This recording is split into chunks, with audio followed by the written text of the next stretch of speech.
9 марта в Севастополе журналисты, так называемые Спільна ТВ, совместно со своими кураторами хотели организовать провокацию. Привезли сотню человек украинскими флагами под памятник Тарасу Шевченко, но также взяли молодых людей, около 30, вооруженных ножами и газовыми баллончиками.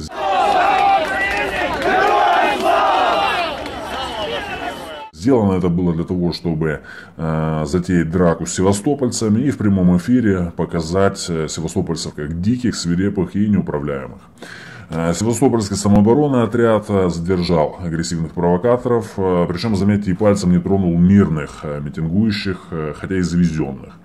Но во время потасовки один из активных зачинщиков всей этой драки потерял свой телефон, который потом и нашли на площади. Вот этот телефон.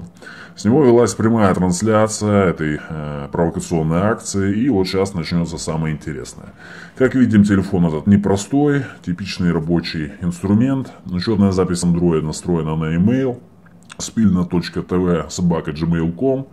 В телефонной книге номера, в том числе и иностранных кураторов этого проекта, и немецких граждан в частности. Вот сообщение от них, вот от некого немецкого гражданина, смс-ка.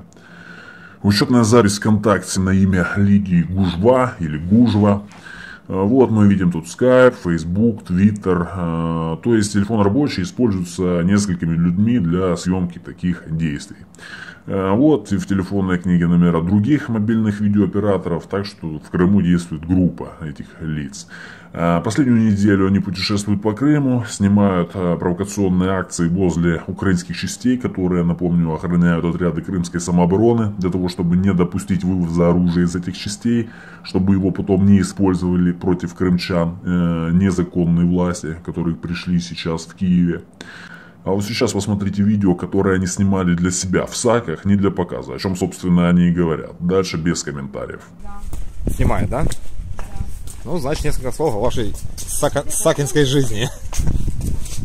Дорогие друзья, сакинская жизнь наша заключалась в том, что мы сидели в квартире до сих пор. Вот сейчас, выйдя на улицу, я уже об этом жалею, потому что здесь такой симпатичный парк. И нам рассказывали, что тут есть случаи вывешивания украинских флагов. Мы все задокументируем, надеюсь.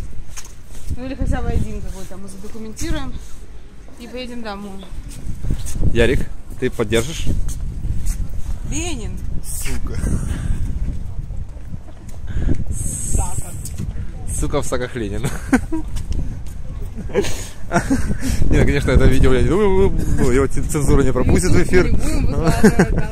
Но то, что сука в саках Ленин, мы уже поняли, да? Я посмотрю на него, на его рожу предательскую. Возле Дворца культуры в саках, сука, Ленин. Это видео, наверное, останется только для нас. Еще и с цветами. Его обоссали. Еще и с цветами. Шановні тернополяни, де ви? Вот такие толерантные независимые корреспонденты работают на Спільна ТВ. Выводы делайте сами. Провокаторов на площади задержал отряд самообороны, как я уже говорил, доставил их в милицию. Это 12 человек, по-моему.